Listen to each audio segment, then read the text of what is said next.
we also do work in the e-commerce space. We do a lot of like beauty and fashion brands in particular in terms of e-commerce, mostly on Shopify. It's just a good system, you know what I mean? So those businesses, I mean, they range quite a bit, but I don't know, like $10 to $50 million a year through their e-commerce site. We're typically working. Sit back and relax and get ready for another exclusive episode of the Online Marketing Secrets Podcast with Lopez.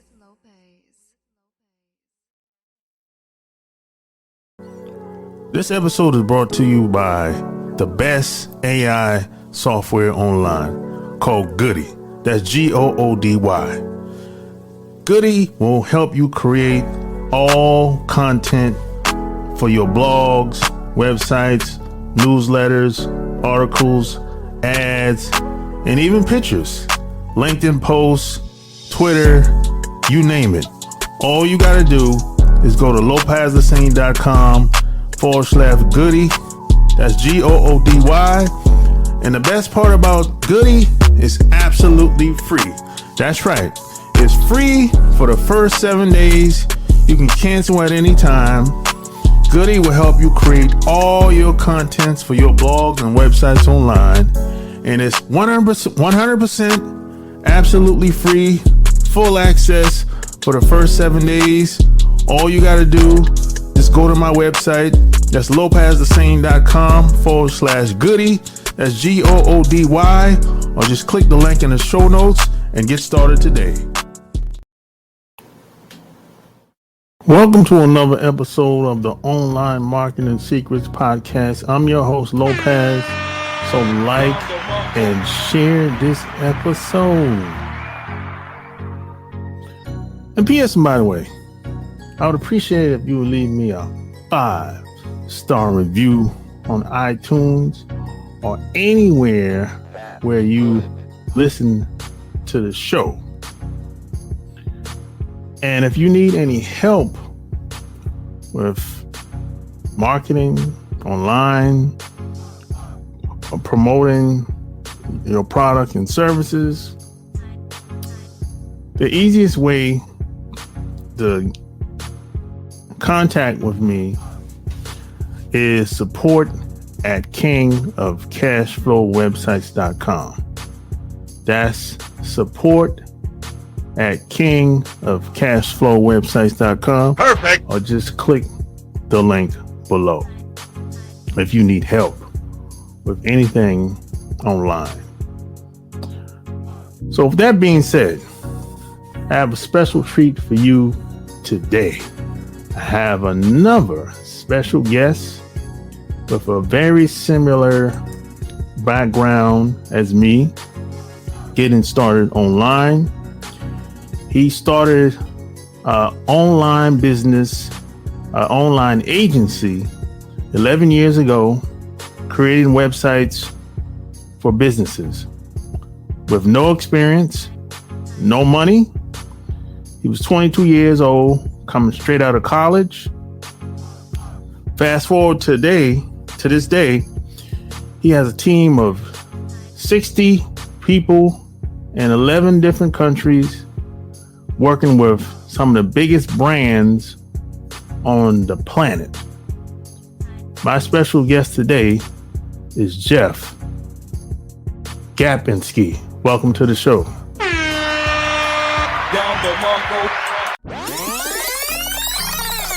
So once again, thanks for coming on. So where are you from? So I'm originally from New York. Grew up on Long Island. So, Long Island medium. Those are the people that I grew up around. Currently, I live in Pittsburgh. I've been here for 7 years. Really like the city. Kind of enjoy the fact that it's a smaller city that I'm living in now. And I don't know, man. Like it's a fun city. There's a lot of sports culture here, which I can appreciate. I'm always going to be a New York Giants fan at heart, but I've adopted the Steelers as my number 2 team now that either one of them I've done very well this year, but yeah, currently in Pittsburgh, been here for a minute and I like it. Yeah, Pittsburgh is I've been around there a little bit. Pittsburgh is kind of a techie town now. I think they're trying to make it the next like next kind of like the next Silicon Valley type town, if I'm not mistaken. So yeah, I'm familiar with it, So how'd you get into building websites for people? Well,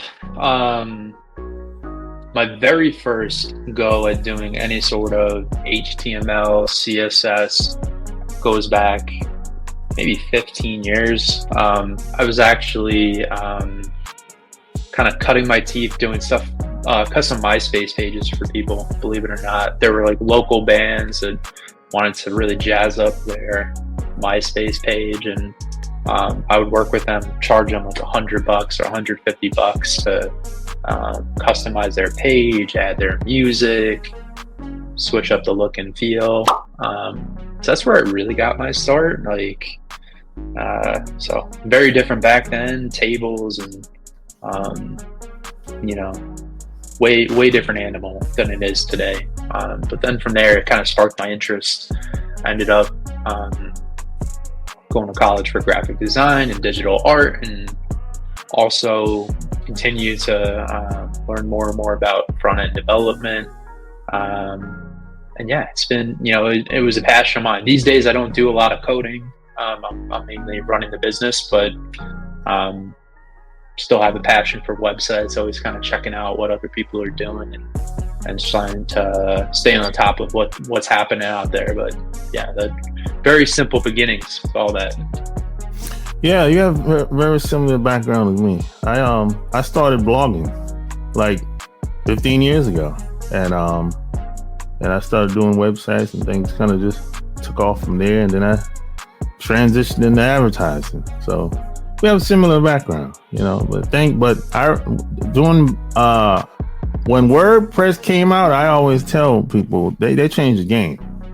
But before that, everyone was doing HTML code and CSS and all that stuff. So when WordPress came in, that kind of shifted the market.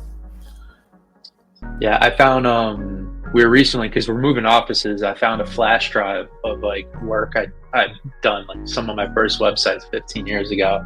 Yeah. And it is crazy. It was like a walk down memory lane going through all that stuff. But yeah, it was very hand-coded tables, static websites. I mean, so far different than what you expect today. What we're doing as a company, it's wild. Yeah, but when WordPress came in, it was kind of a gift and a curse, because it kind of a lot of the prices went down.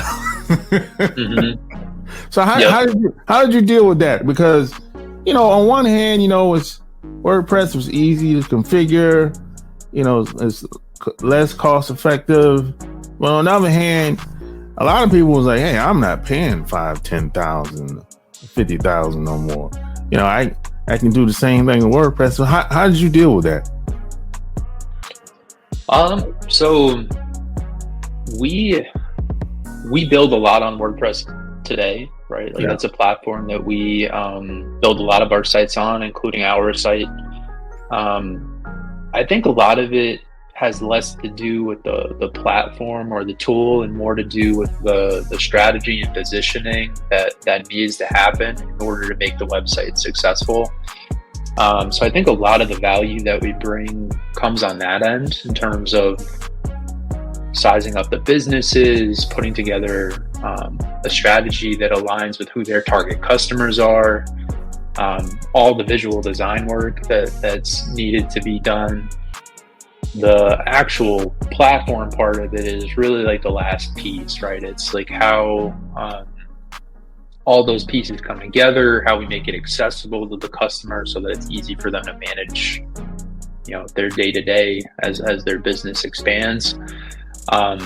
But I think shifting the value to be more focused on the strategy and shifting the value to be more focused on the design and the experience is what allows us to still charge a decent price for WordPress sites and make our money there.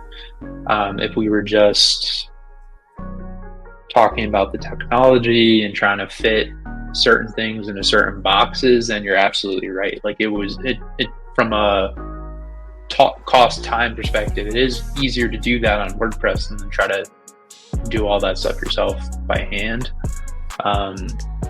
But there's a lot of platforms out there now that have made web development much easier.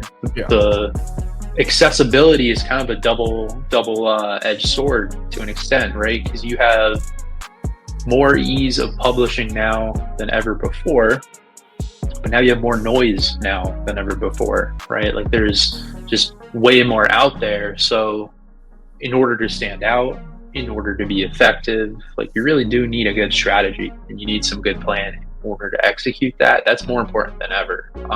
So that's what we capitalize on, and I think that's what is a differentiator for us for sure. Yeah, no doubt about it, man. So how'd you know that?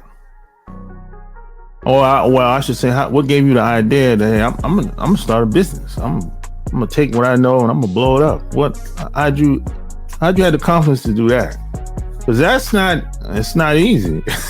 So now the work might be easy. It might be easy to you, but that's only half the battle. So what gave you that confidence to say, I'm gonna blow this thing up, man? I'm gonna scale, like some people like to say. So starting the business, I was young and dumb, man. Like that's the honest answer. Is I was 22 when I started my business, so I didn't have a lot to lose. You know what I mean? Like I didn't have a wife and kids and a mortgage and all these other things that could have potentially gotten in the way of me quitting my day job. I had been freelancing for an extended period of time. Got an opportunity to work with a pretty reputable wholesale business in the New York area. They were looking to break into D2C after being a wholesale business for years and years. So they wanted an e-commerce website. I'd never built an e-commerce website up until that point. And I knew I needed help. I just knew that was going to be a project that's beyond what I was capable of doing individually. So I used my connections. I kind of teamed up with a developer who had more back-end development experience than myself. And we pulled it off. Like we executed that e-commerce site. They loved it.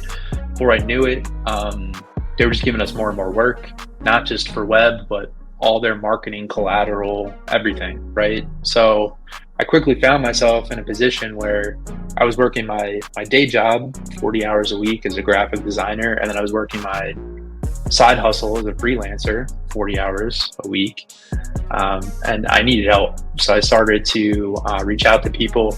My business partner now is actually one of my best friends. We went to college together, went through the same design program. I brought him on board to basically help me execute on all this work that we were getting. Before we knew it, we had 4 or 5 people. We still weren't an agency officially, but we're operating as one. And at some point, there was just this tipping point about 6 months into doing this where we're like, all right, it doesn't make sense for me to keep doing the day job and doing this. Like, I'm making more money doing this. And we made the leap. I was 22, made a lot of mistakes over the last 13 years. But I've always kind of had the mindset of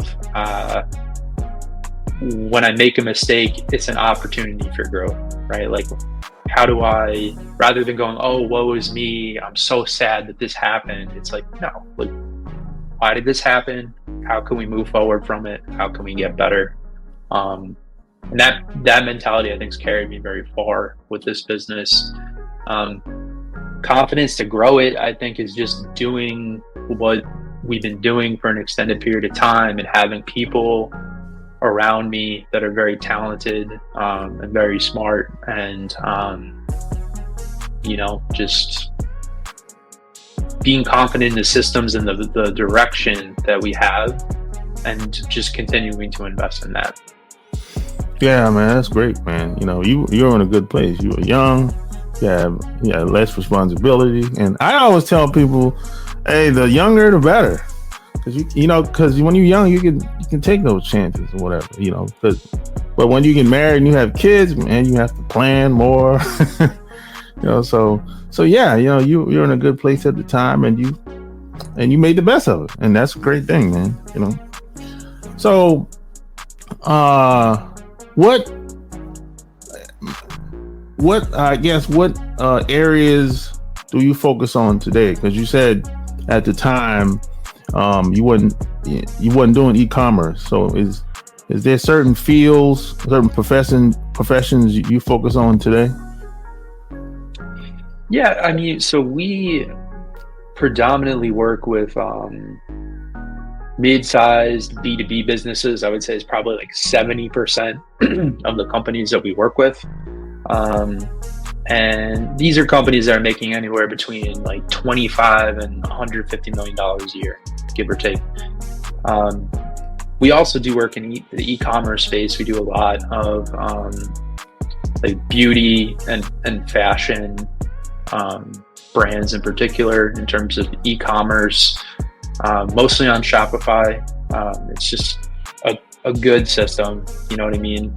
So those businesses, I mean, they range quite a bit, but I don't know, like $10 to $50 million a year through their e-commerce site we're typically working with.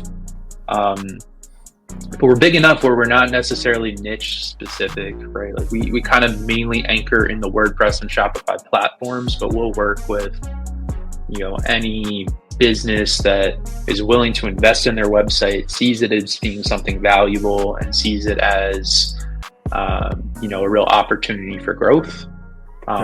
Those are the clients that we do the best work with. If you just are trying to check off a box because, I don't know, like this year on my marketing checklist, new websites on the list, like we're probably not the best fit, because we believe that a website is a really valuable tool that a business can use to blow up their business. You know what I mean? Like it's way easier to go from 2% conversion rate to 3% conversion rate and make a lot more money than it is to double your ad budget. So we try to partner with clients that like understand or are willing to understand that's worth investing in. Yeah. So is there any areas that you wouldn't? And the reason why I asked this because I've met some of the OnlyFans girls. For sure. And I was like, hey, I'll give you some advice, but I don't want to be involved in that. I'm sorry, whatever. So is any fields that you wouldn't work with as far as websites? Oh yeah, for sure. Any sort of like borderline illicit, right? Like whether it's the pornography space or gambling. We've actually gotten some inquiries from some really large firearm companies that we've turned down. We don't do any sort of government or political campaign work. I've been approached for that. I'm just not interested.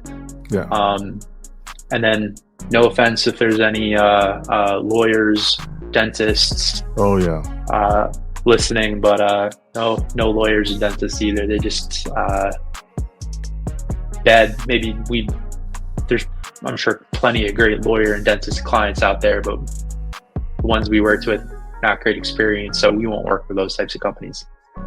The ones we work with most often, I would say, are SaaS companies, fintech,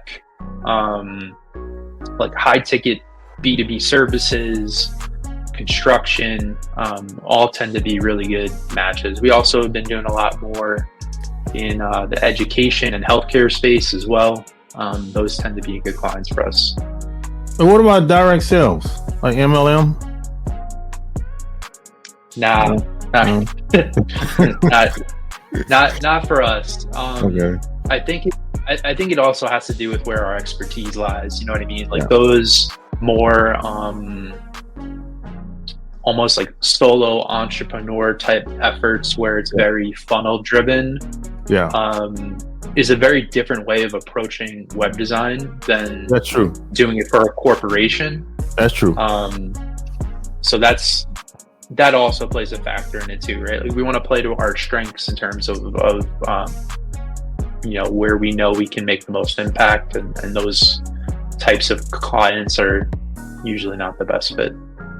Yeah, that's true. I agree with that. That's how I got started online. So I agree with that. There's always a small percentage of people that make it.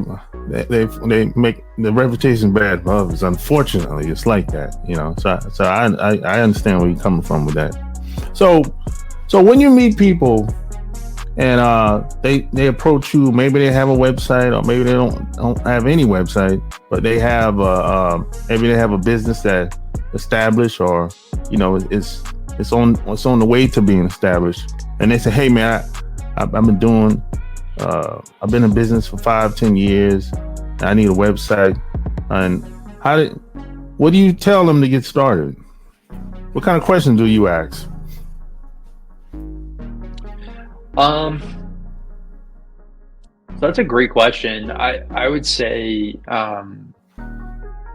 the first things that we ask when we're trying to get a better understanding of a client, like who do you serve, right? Like who are your customers, and why have your customers hired you, right?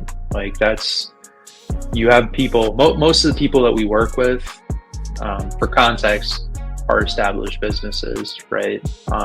So those conversations are very much geared towards kind of uncovering what they've done to get their business to that point, what has been positive, what has been negative, and then drawing off of that to come up with a strategy for where the website goes from there. If the conversation was happening with somebody who's brand new, it'd be similar, but it'd be shifting towards like, who is your ideal customer? Who do you want to serve?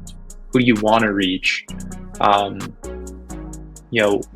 What type of persona or vibe do you want to put out as an organization, right? And we have some different exercises and tools and stuff that we have in place, right, that kind of help us gauge how somebody falls on a scale. So,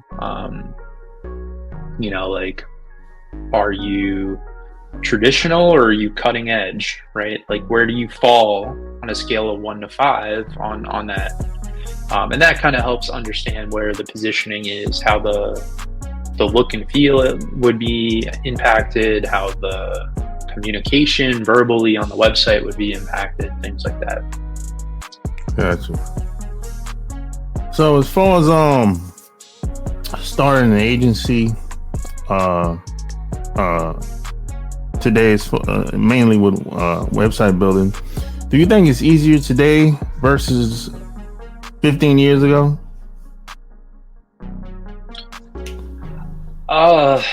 Man, that's a loaded question. I think it's easier to start. I think it's harder to be successful. Okay. Yeah. I think it's very easy to start an agency in 2024, right? Like, you can go start one in a day. I think it is very difficult to break through the noise of a lot of other people who are getting started and trying to gain that reputation and traction and all that. Like, I think it's tough. And my suggestion, because I get asked this a lot, like, my suggestion for anyone who's trying to get into this is to start upstream or the top of the market rather than the bottom of the market. And I understand that's probably scary to people and might be harder to do, but I think there's more built-in longevity there. And what I mean by that is, like, don't start trying to go after like really local, small mom and pop businesses, right? Like go shoot for the type of clients that I'm working with now, right? Like established businesses that are mid-size. Couple reasons for that. One, they have a budget. Two, the lower end of the market is already being saturated in a number of different ways between international freelancers and agencies that are targeting really small businesses. The fact that you have AI tools that are starting to come into the market and get more sophisticated and hit those really small businesses. And then you also have other DIY type tools in the mix, like Squarespace or Wix or to an extent Webflow, right? Yeah, it's a bunch. So it's tough. It's tough to compete for that type of business and make any sort of money that's going to bring you forward, because you're fighting a race with really limited margins. You go upstream, you position yourself to work with these bigger businesses.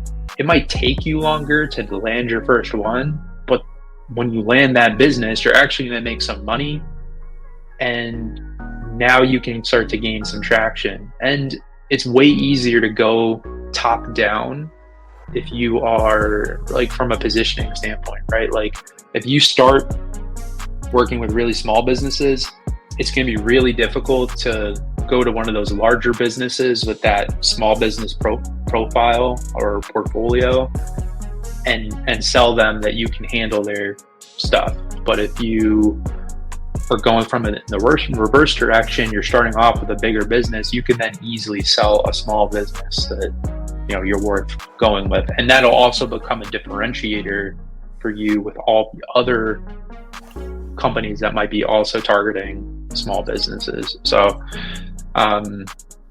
that's what I would do if I was starting over tomorrow. I would pick a very specific industry. I would pick something that's high ticket size. I'd work on creating an identity and positioning that is high quality and shows that I can work with those types of companies effectively. And I would just go after that real aggressively until I landed my first client. And then I would use that like hell to get more. Yeah, I agree with that 100%, man. Especially where I live, there's a whole lot of people giving out business cards. Hey, I make websites. I'd be like, yeah, I'm not your guy, but I agree. If you have the more money you have, that gives you more time to stay in the business. But if you have a little bit of money, how long are you going to be to stay? How much time are you going to have to stay in? And how long it's going to take you to get your next contract. So I agree 100%, So if people wanted to work with you and follow you online, where would they go to? Sure. I mean, I'm on all the social networks. Personally, our agency website's Huemor, HUEMOR.rocks. If you want to find me on LinkedIn, linkedin.com, Jeffrey, Jeffrey, Gapinski, on there, posting every day. But yeah, LinkedIn's probably the best way to connect with me, honestly. I'm on all the other ones too, but LinkedIn's my main, where I focus. There you have it. Like, share this episode. Tell me what you think below. All links will be found in the show notes. Until next time, we're out. Peace.